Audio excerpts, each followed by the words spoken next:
Mas pinalawak ang akses ng mga mag-aaral at guro ng Maligaya Integrated School sa Science City of Muñoz, Nueva Ecija sa kaalamang pang-agrikultura at agham sa pamamagitan ng paglulunsad ng isang mobile library at pamahagi ng mga aklat mula sa Philippine Rice Research Institute o PhilRice.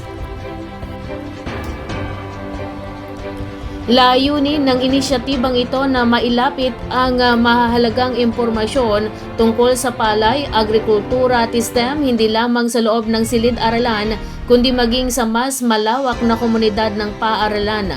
Ang mobile library ay isang dilaw na kiosk na hugis bus na dinisenyo upang maging kaaya-aya at madaling lapitan ng mga mag-aaral lalo na ng mga bata.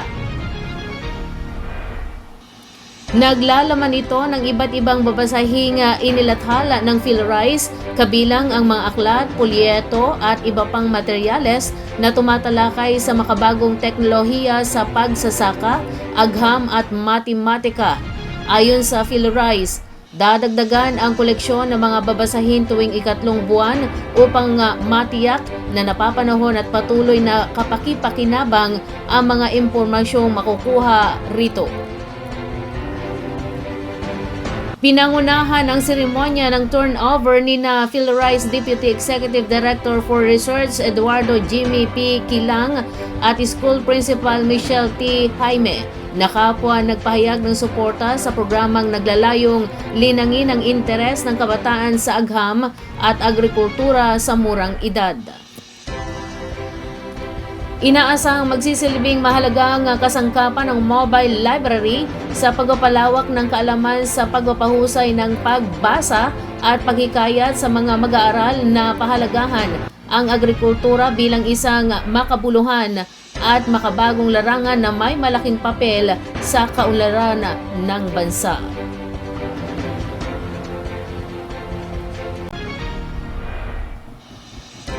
Kinilala ang ilang local government units o LGUs ng Nueva Ecija para sa kanilang natatanging pagganap sa pamamahala at paghahati ng serbisyo publiko sa ginanap na 2025 Subaybayani Awards sa Com Infrastructure Governance Expo noong December 10, 2025 sa Old Royce Hotel, Clark, Pampanga. Nanguna sa mga ginawara ng Science City of Muñoz na tumanggap ng Regional Top 1 at National Top Subaybayani Awardee sa City category. Bilang pagkilala sa mahusay nitong pagpapatupad ng mga proyektong pang-infrastruktura na may malinaw na transparency, accountability at pakinabang sa mamamayan. Pinarangalan din ang Municipality of Caranglan bilang Regional Top 2 National LGU Exemplar at Top 3 Overall Subaybayani Compliance Awardee sa Municipal category. Ipinakita ng mga parangal na ito ang matibay na pagsunod ng bayan sa mga pamantayan ng maayos na pamamahala at epektibong pangasiwa ng mga proyektong pinondohan ng pamahalaan. Samantala, napabilang ang Municipality of Gabaldon sa top 10 implementers ng 2024 Seal of Good Local Governance for Infrastructure o SGLGIF sa buong bansa. Patunay sa kanilang kakayahang magpatupad ng dekalidad at makabuluhang proyektong infrastruktura para sa kanilang nasasakupan. Bukod sa mga LGU, ginawaran din ang Department of the Interior and Local Government o DILG Nueva Ecija ng Certificate of Commendation bilang pagkilala sa mahalagang papel nito sa paggabay at pagsuporta sa mga lokal na pamahalaan. Binigyang diin ng parangal ang kontribusyon ng ahensya sa pagsusulong ng makabago, makabuluhan at napapanatiling mga proyektong infrastruktura na nagdudulot ng positibong pagbabago sa mga komunidad. Ang Subaybayani Awards ay isang inisyatiba ng DILG na naglalayong kilalanin ang mga LGU na nagpapakita ng kahusayan at transparency, citizen participation at good governance lalo na sa pagpapatupad ng mga proyektong pang-infrastruktura sa buong bansa. upang higit pang mapalakas ang kahandaan sa pagtugon sa mga emerhensiya ng mga kawani nito. Matagumpay na isinagawa ng Department of the Interior and Local Government o DILG Nueva Ecija sa pangunguna ni Attorney Ofelio A. Tacdac Jr. CESO 5, Provincial Director, ang Equal Hands Saving Lives, EGAD-focused First Aid and Basic Life Support Training noong December 11, 2025 sa Liga ng mga Barangay Conference Hall, Cabanatuan City. Nilahukan ng 32 kawani ng DILG Nueva Ecija ang naturang pagsasanay na naglalayong bigyan sila ng mahalagang kaalaman at praktikal na kasanayan sa pagbibigay ng paunang lunas at mga teknik na nakapagliligtas ang buhay sa oras ng sakuna at emerhensiya.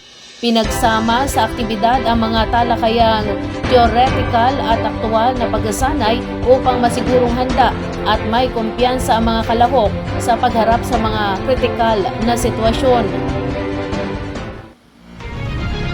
Kabilang sa mga pangunahing paksang tinalakay ang cardiopulmonary resuscitation o CPR, wastong pamamahala ng first aid at tamang paghawak sa mga emerhensiyang sitwasyon na binibigyan diin ang kahalagahan ng maagap at angkop na pagtugon upang makapagliligtas ng buhay at makaiwas sa mas malalang pinsala.